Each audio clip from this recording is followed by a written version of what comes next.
बिहार सरकार 26 अगस्त को एक ऐसे कैबिनेट से बिल पास करती है जो बिहार के लिए गौरव की बात है, जैसा बिहार सरकार बताती है।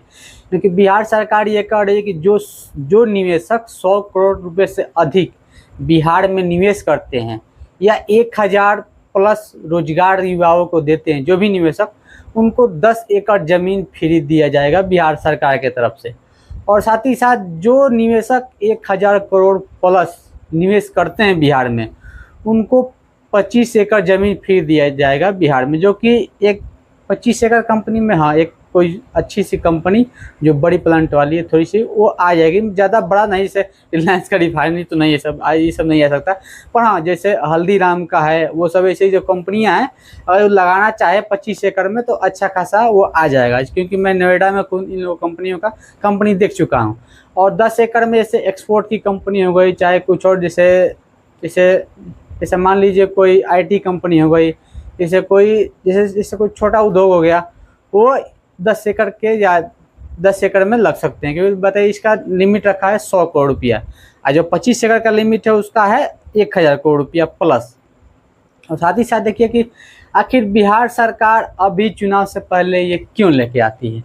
बिहार सरकार चाहती थी 2005 से, जो बिहार सरकार में नीतीश कुमार जो बैठे हैं सीएम बन के, वो चाहते थे 5 से लेकर 25 हो गया, लगभग 20 साल, शायद, हाँ, लगभग 20 साल।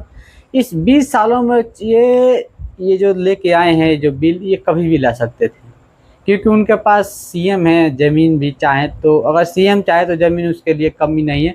वही नीतीश कुमार कहने वाले हैं कि ये लैंड लॉक बिहार है, यहाँ पे रोजगार नहीं मिलेगा, उतना नहीं मिल पाया, क्योंकि निवेशक यहाँ पर आना नहीं चाहते। अगर आप ऐसा जो अभी लेके आए कैबिनेट से बिल जो पास करवाए हैं आप 26 अगस्त को, ये बिल, अगर ये बिल आप पहले लाते तो शायद निवेशक नहीं आते। ऐसा नहीं है कि नहीं आते, अगर आप लाना चाहें निवेशक को तो निवेशक भी आते हैं, पैसा भी आता है, और बिहार में रोजगार भी आता है, अगर सरकार लाना चाहे तो। अगर नहीं लाना चाहे तो उसके बात अलग है। लेकिन देखिए, सबसे बड़ी मुद्दा ये है कि शायद इसमें नीतीश कुमार कहाँ थे, या नीतीश कुमार तो पहले ही सरेंडर कर दिए थे कि ये बिहार लैंडलॉक स्टेट है, इसमें रोजगार आना मुश्किल है, थोड़ा कठिन है, लेकिन नामुमकिन नहीं है, ऐसा तो नहीं कहा था, लेकिन मुश्किल कहा था उन्होंने। या क्या ये फिर कहीं बीजेपी जो इनके गठबंधन में, तो बीजेपी भी पहले 2005 से थी, लेकिन 2005 से लेकर जो 13 तक जो काम किया बीजेपी और जेडीयू की सरकार मिलकर, यानी एनडीए की सरकार जो काम किया, वो देखने लायक था। बिहार का विकास, हाँ, लग रहा था कि बिहार का विकास हो जाएगा। लेकिन 13 के बाद से जो नीतीश कुमार सत्ता इधर से इधर पलटी मार किए, उसके बाद से लग नहीं रहा था कि बिहार का तो भविष्य, उस टाइम से कुर्सी बचाने का चक्कर में नीतीश कुमार डुबा दिए। और सबसे बड़ी बात यह है कि अब इस जो प्लेयर में जो 2 बार इनके साथ में आई जेडीयू, 2 बार जेडीयू के साथ में आरजेडी से गठबंधन करके सरकार बनाई है। एक बार 2015 में चुनाव लड़के, जिनका साथ खुद प्रशांत किशोर दिए हैं, जो अपने जन स्वराज पार्टी बनाकर चल रहे हैं, अभी वो भी आए हैं, इस मैदान में उतरे हैं, वो साथ दिए। उस टाइम आरजेडी से मिलकर चुनाव लड़ा जेडीयू, तब सत्ता में आई। और उसके बाद फिर 20 में जब चुनाव लड़ी बीजेपी के साथ मिलकर, और फिर 2022 में फिर पलटी मार के चले गए आरजेडी में चले गए नीतीश कुमार, और फिर बीजेपी छटक गए 2 सालों के लिए, और फिर इधर 2-3 सालों के लिए, लगभग, हाँ, 2-3 सालों के इधर भी छटक गई बीजेपी। तो बात, सबसे बड़ी बात है कि नीतीश कुमार के शायद ये बस का बात था या नहीं था, ये तो मैं नहीं कह सकता, क्योंकि एक सीएम का ही अभी फेस ना मारा है। क्योंकि एक सीएम द्वारा ही ये जो कैबिनेट में बिल पास किया गया है, तब मैं जब यह सीएम के पास से है ये बिल किया, कहीं उनके सहयोगी पार्टी बीजेपी के पास कोई प्रभाव पड़ा होगा, तो शायद, क्योंकि सब पार्टियां जो है एक पार्टी से डर गई हैं, लगता है, मुझे ऐसा लगता है, लेकिन मैं इसको प्रमाणित नहीं कर सकता। क्योंकि देखिए, सबसे बड़ी बात है कि जन स्वराज के आने से जो 400 रुपये पेंशन था, वो 1100 रुपया हो गया।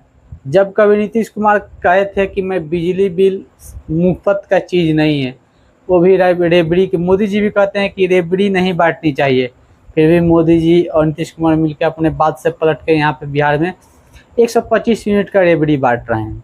देखिए, इससे जो जनता को थोड़ा राहत मिलेगा, लेकिन ये नहीं है कि जनता इस बिल को पे नहीं कर सकते थे, बिल को पे करे थे, हाँ, लेकिन अतिरिक्त बिल जो आ जा रहा था किसी किसी के यूनिट से, किसी किसी के मीटर पे वो नहीं होना चाहिए था। लेकिन साहब ये मुद्दा हटाइए, क्योंकि ये जो बिल था वो ठीक है। और बताइए, जब नीतीश कुमार जब अपने बातों से पलट सकते हैं, नीतीश कुमार कहते हैं कि मैं ये जो राज्य है लैंड लॉक है, इस पर कोई रोजगार नहीं आ सकता, फिर रोजगार के लिए ऐसा अवसर बना रहे हैं। और साथ ही साथ देखिए, ये जो अवसर बनाए हैं नीतीश कुमार, इसका लगभग मार्च तक ही डेट है, मार्च तक ही डेट है। कहीं ऐसा तो नहीं कि चुनावी मुद्दा है ये, या नीतीश कुमार का कहने का ये मौका मिल जाए कि ये इतने दिन में 500 कंपनी में से कोई भी, मैं 500 कंपनी का ऑफर दिया था, 500 में कुछ भी कंपनी नहीं आया, तो रोजगार का मुद्दा ही हट जाएगा। फिर वो ऐसा ही बात कर सकते हैं कि हम 31 मार्च, जो भी मैं मार्च तक जो समय में दिया था, उस समय काल तक किसी कोई भी कंपनी एंट्री नहीं किया बिहार में। इससे भी नीतीश कुमार बच सकते हैं ऐसा बात बोल के, क्योंकि देखिए जब तक ये होता नहीं है तब तक कोई विश्वास नहीं करता है। जब तक अगर ये नियम आपको लागू करना ही था, तो जैसे आप 2020 में सरकार में आए, बीजेपी के साथ ही आप सरकार लड़े और चुनाव लड़े और जीते और सरकार बनाए अपना, फिर आप आरजेडी में गए। उससे पहले भी आप ला सकते थे, चाहे आरजेडी में जाने के बाद ही आप ला सकते थे, लेकिन आप ऐसा कुछ नहीं किए। तो इससे जनता के मन में थोड़ा संदेह बैठता है, क्योंकि देखिए जब आप चुनाव से 2 महीना पहले, 2 या 2.5 महीना पहले आप ऐसा कुछ बिल लेके आते हैं और आप इसका डेडलाइन दे, मार्च 2026 तक आप इसका डेडलाइन देते हैं इस बिल का, कि 500 कंपनी, 500 निवेशकों के लिए ऐसा है जो 500 कंपनी ला सकते हैं, 500 कंपनी निवेशक के लिए ऐसा है। अगर आप कहें कि नहीं मार्च 2026 तक ऐसा कोई कंपनी वाला उतना आया ही नहीं, चाहे 5-10 कंपनी आई, उसके बाद कोई कंपनी ऐसा ऑफर स्वीकार नहीं किया, तो आप एक बात बोल के ही बच सकते। देखिए ये डबल स्टैंडर्ड बातें हैं। अगर आप ये बात शायद मार्च के बाद आप पलट जाएँ तो फिर जनता बेवकूफ़ बन जाएगा इसमें। लेकिन देखिए ये मेरा सोच नहीं है, जनता, बहुत सी जनता का भी सोच चाहिए। और साथ ही साथ अगर आप ऐसा करना चाहते हैं, ठीक है, आप देर से लाए लेकिन दुरुस्त लाए। अगर ये बिल पूरी तरह से सक्सेस हो जाता है तो बिहार में बहुत से, मतलब 500 कंपनियों का एक अवसर मिलेगा। अगर 500 कंपनियां अगर आ जाती है फिलहाल बिहार में, तो और भी रोजगार भी कंपनियां देख कर आएगी बिहार में। क्योंकि बिहार में 2005 से पहले जो राज्य चला था, जो जिसे लोग जंगल राज्य कहते हैं, उस कार्यकाल में बहुत से चीनी मिल से लेकर, धागा मिल से लेकर, बिहार में मोटन फैक्ट्री से लेकर, डलडा मिल से लेकर बहुत से मिले अपहरण के, फिरौती के चक्कर में बंद, जो मालिक थे बंद करके बिहार छोड़ के चले गए। अदर स्टेट में जाकर लगाए, चीनी मिल लगाए, अपने जो भी प्रोडक्ट अदर स्टेट में जाके बनाए, लेकिन बिहार से वो लोग निकल गए। तो अगर आप पैसा लेके आए हैं इसे, अगर ये सक्सेसफुल होता है ये बिल, तो आपका स्वागत है। जय हिंद।